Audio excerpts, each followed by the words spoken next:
There's a company bigger than most countries, managing $10 trillion, more than Japan's entire economy.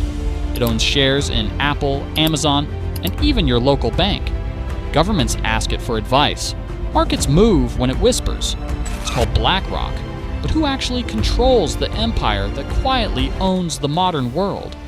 There's a company most people never think about, yet it quietly owns a piece of nearly everything you use. From your phone and your car, to your bank, and even the coffee shop on the corner. It's not a government, not a bank, not a tech firm. It's something bigger. It's called BlackRock. BlackRock began in 1988 with just 8 people in a small New York office and a single computer.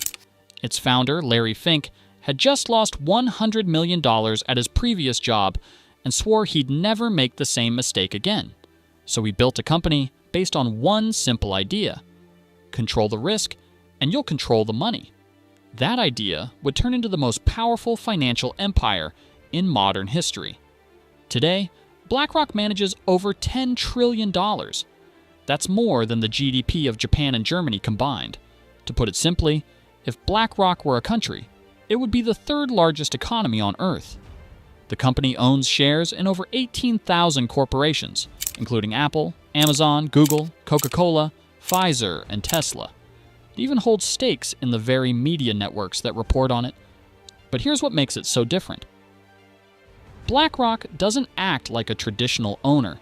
It invests through index funds, products like iShares ETFs, which track entire markets instead of single companies. Millions of ordinary people invest in those funds through pensions and savings. Therefore, while you think you're just saving for retirement, your money is helping BlackRock quietly buy slices of almost every major business on Earth. Their influence doesn't end there. BlackRock built a system called Aladdin, a risk analysis platform that oversees more than $21 trillion in assets globally. Banks, hedge funds, and even governments rely on it to track their portfolios. In a sense, Aladdin is the financial brain of the world, and BlackRock owns it. But that raises a question. If one company manages the money of nations, corporations, and millions of citizens, who manages them? Because when power grows this vast and this quiet, it starts to blur the line between influence and control. Every empire has a weapon. For BlackRock, it's not soldiers or oil, it's data. Hidden inside their New York headquarters is something called Aladdin.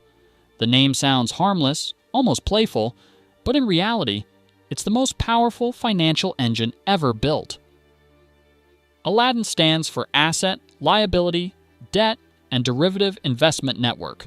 It began in the early 1990s when Larry Fink wanted a tool to track market risk after his $100 million loss. What started as a risk calculator turned into a global system that now watches over $21 trillion. Yes, trillion in assets.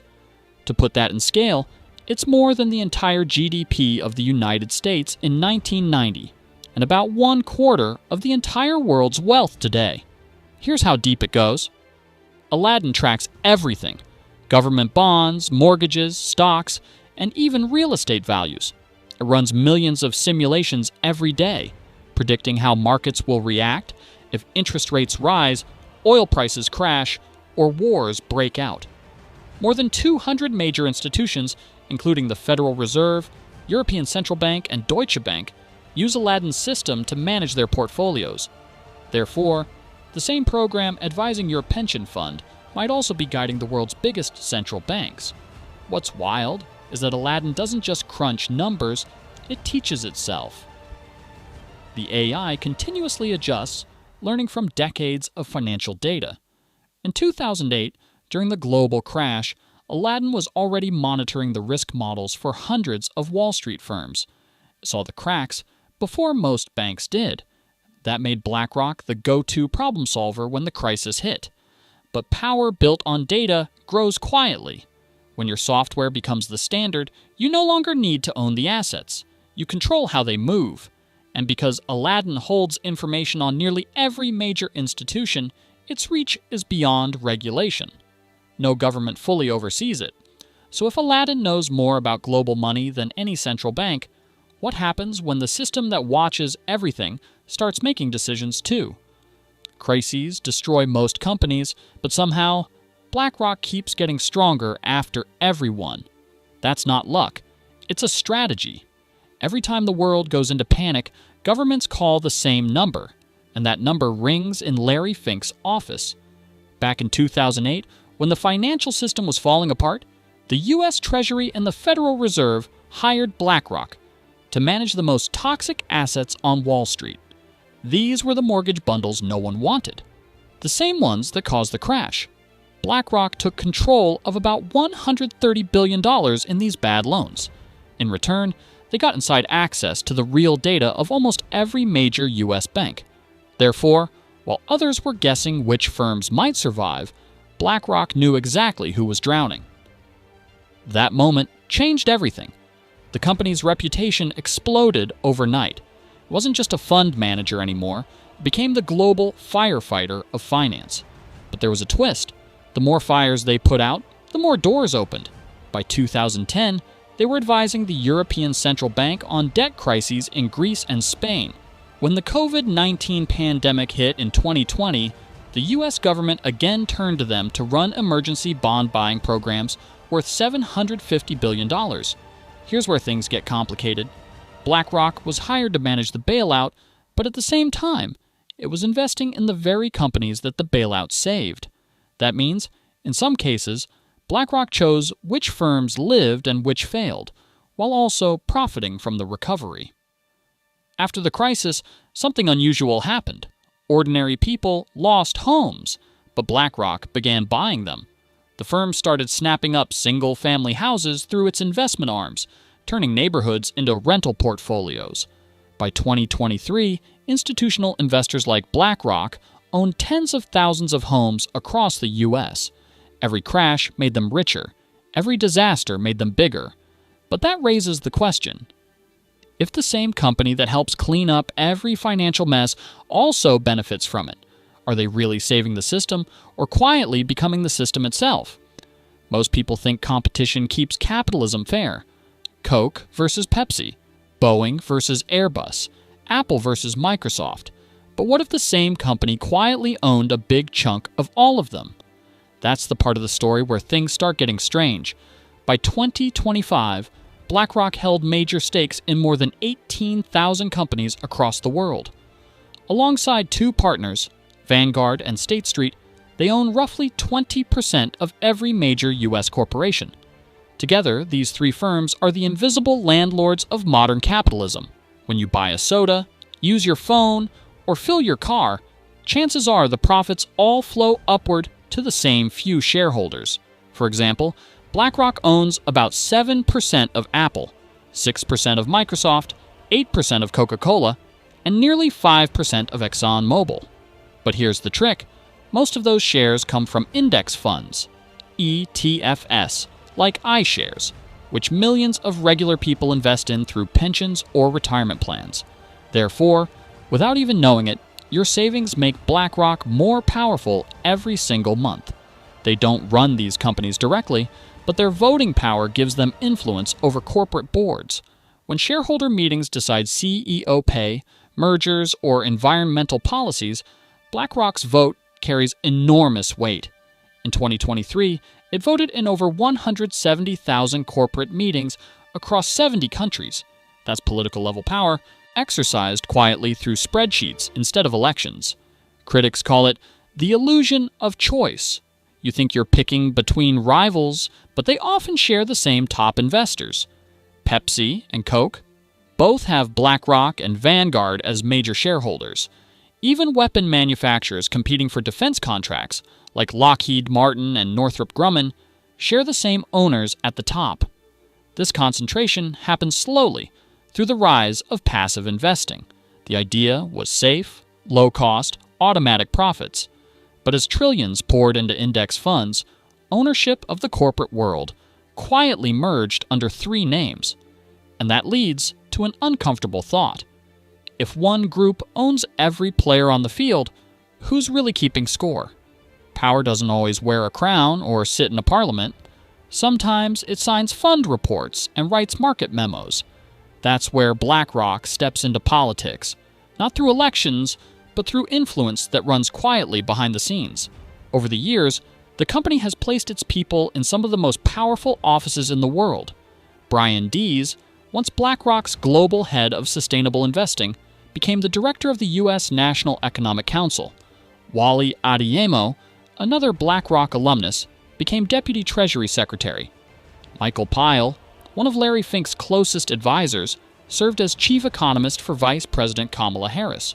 Therefore, when the government faces a financial crisis, the experts shaping policy often come from the same company managing trillions of private money. BlackRock's voice also shapes how the world sees responsible capitalism. Through its ESG standards, which stand for environmental, social, and governance, the firm pushes global corporations to meet certain ethical goals. Sounds noble, right? Cleaner energy, better labor rights, fairer governance. But here's the twist.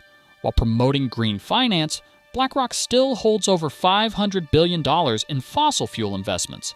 In fact, they remain one of the top shareholders in oil giants like Chevron, Shell, and ExxonMobil. That contradiction raised eyebrows worldwide. Some praise BlackRock as a climate leader, others see it as a self-appointed referee deciding which companies deserve investment.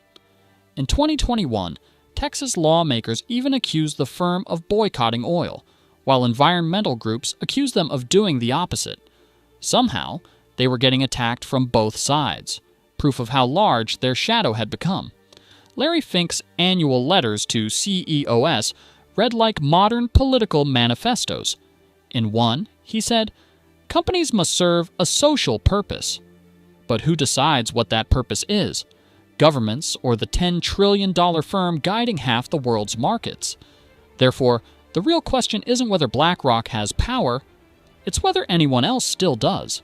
And as global influence becomes more corporate than political, the next chapter of capitalism may no longer belong to states at all. It may belong to those who own the data, the votes, and the money flow itself. By now, you might be wondering, if one company manages more money than most countries, who keeps it in check? The simple answer, no one really does. BlackRock operates in a space where private finance and public policy blend so smoothly that even regulators hesitate to touch it. Governments rely on BlackRock. Central banks hire it to manage their balance sheets. Politicians depend on it for advice during crises. Therefore, challenging it would be like cutting off your own financial lifeline. In 2020, when the U.S. Federal Reserve launched emergency lending programs during the pandemic, it quietly chose BlackRock to run them. Again.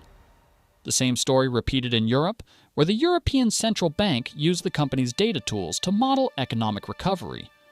By 2025, BlackRock manages more than $10 trillion, but influences almost $20 trillion through its systems and software.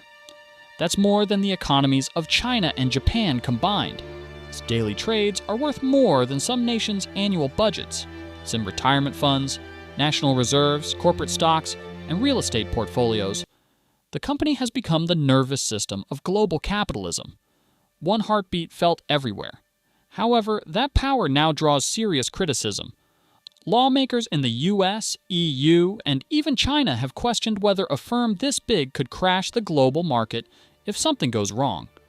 Economists warn that when one company dominates passive investing, market diversity vanishes.